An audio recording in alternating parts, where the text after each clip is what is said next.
Hola, me llamo María García y soy una estudiante de quinto de primaria del Colegio Público Nuestra Señora de las Montañas de Villamartín. Hoy vamos a entrevistar a José María Gutiérrez, arqueólogo municipal del Ayuntamiento de Villamartín.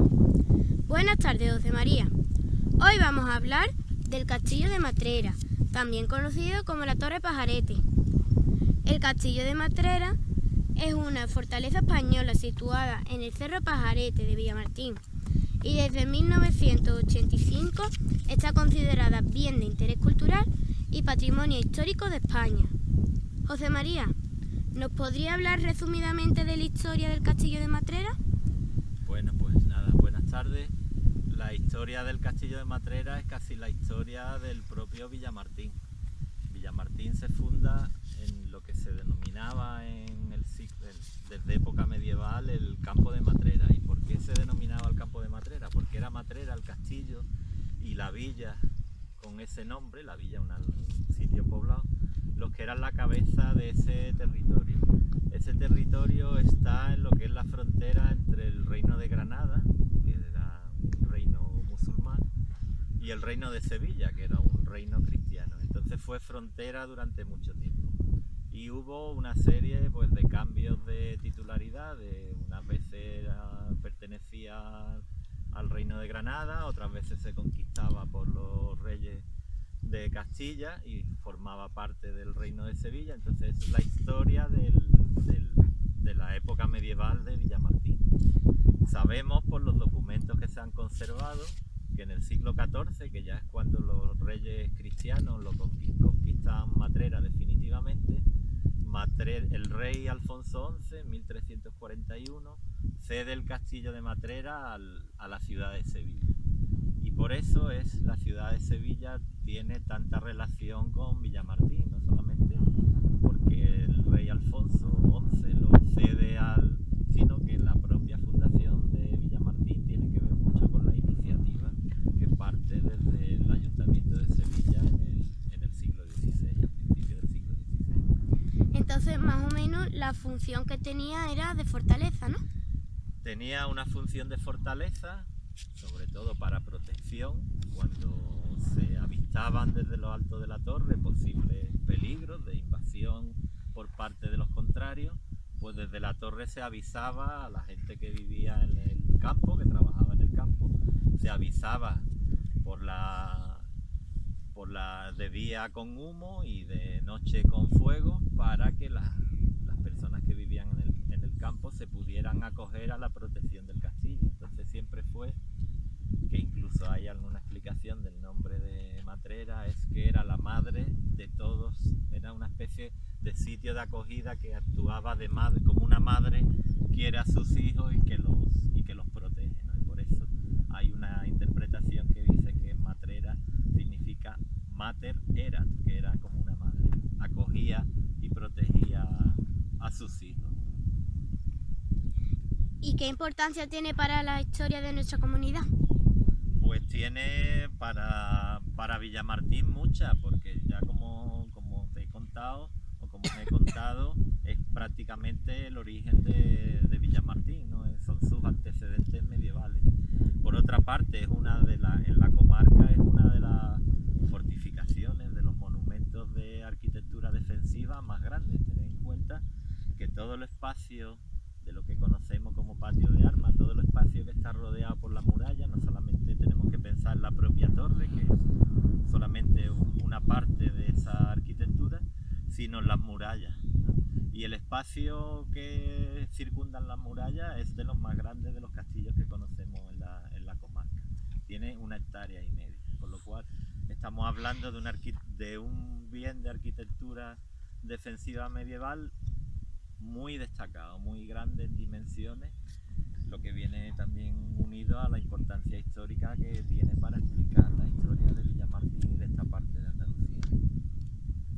Hay un pleito muy popular sobre el castillo. ¿Nos puede hablar de él? El pleito, habrá que hablar poco, porque es el pleito más largo de la historia judicial de España, de la historia de los pleitos en tribunales, que duró, creo que, ahora calculando, creo que unos 280 años, 300 años. ¿Cuál es la razón del pleito? Pues la razón del pleito es que hay una discusión entre Sevilla y la gente que viene a poblar Villamartín por el disfrute de ese término, de ese campo de Matrera que se conoce. Entonces no se ponían de acuerdo, Sevilla decía que los de Villamartín tenían que pagar una cantidad, los de Villamartín empezaron pagando y luego pagaban, no podían pagar, pero poco a poco esa comunidad nueva que nace a partir de 1503, que es Villamartín, iba adquiriendo los derechos de uso, ¿no? Y eso era, digamos, lo que se estaba discutiendo entre Sevilla y Villamartín. Entonces eso fue un proceso que fue a todos los tribunales importantes de la época. Aquí fundamentalmente era el tribunal de Granada, la Salchillería de Granada. Entonces eso es, digamos, que es la discusión entre el propietario de la tierra y quien se la tiene arrendada, ¿no? Y eso se soluciona, se termina solucionando, y todo ese territorio pasa a ser el término de la ciudad de Villamartín, de la localidad de Villamartín. Ahora mismo el propio término municipal, en la actualidad el propio término municipal de Villamartín es prácticamente algo más reducido, porque en ese término de Villamartín habría que meter también a Prado del Rey, pues es un poco el reflejo de esa historia, de ese pleito entre Sevilla y la provincia de Villamartín. ¿A qué se debe el gran deterioro del castillo y su actual restauración? Ustedes imaginaros que en vuestra casa la estáis viviendo, pero no hacéis ningún tipo de obra. ¿Qué ocurriría? Pues que empezaría a tener problemas la casa, se caería primero la cal, los enlucidos. Entonces, si siguiéramos así con nuestras casas se caían con el paso del tiempo. Al castillo de Matrera le ha pasado algo así. Se ha tirado mucho tiempo sin que se arreglaran las averías, y el deterioro del tiempo no deja las cosas construidas, no las deja sin hacerle mella. Entonces eso fue lo que ha pasado. Desgraciadamente no se pudo atajar el problema a tiempo, y entonces se vino al suelo, como todos saben.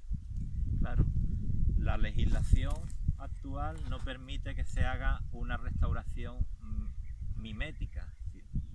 Las restauraciones se tienen que diferenciar de lo que se ha conservado de obra original. Por eso choca tanto la diferencia entre lo que se quedó y lo que se ha rehecho para sujetarlo, para que no se caiga lo poco que desgraciadamente nos quedó.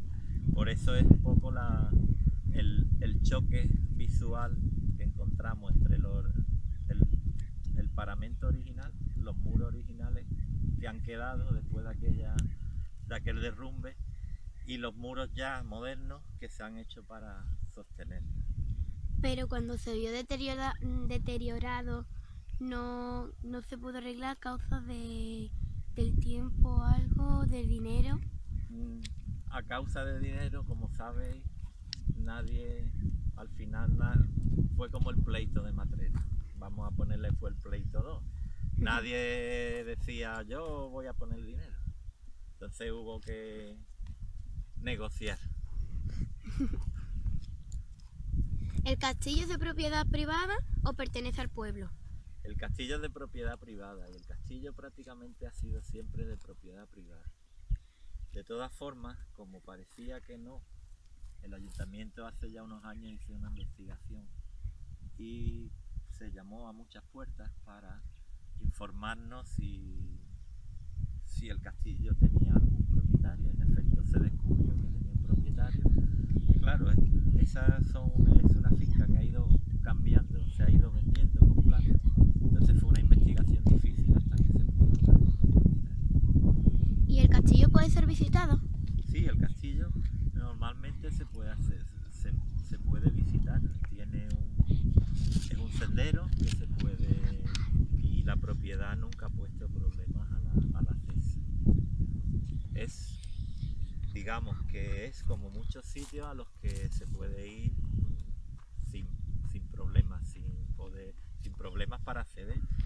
Claro, pero tenemos que ser consecuentes que estamos en medio natural, no podemos arrojar basura, tenemos que respetar, digamos, cuando cruzamos una alambrada, abrimos una puerta, debemos cerrarla para que el ganado no se escape, debemos ser, No ensuciar. digamos, ni ensuciar,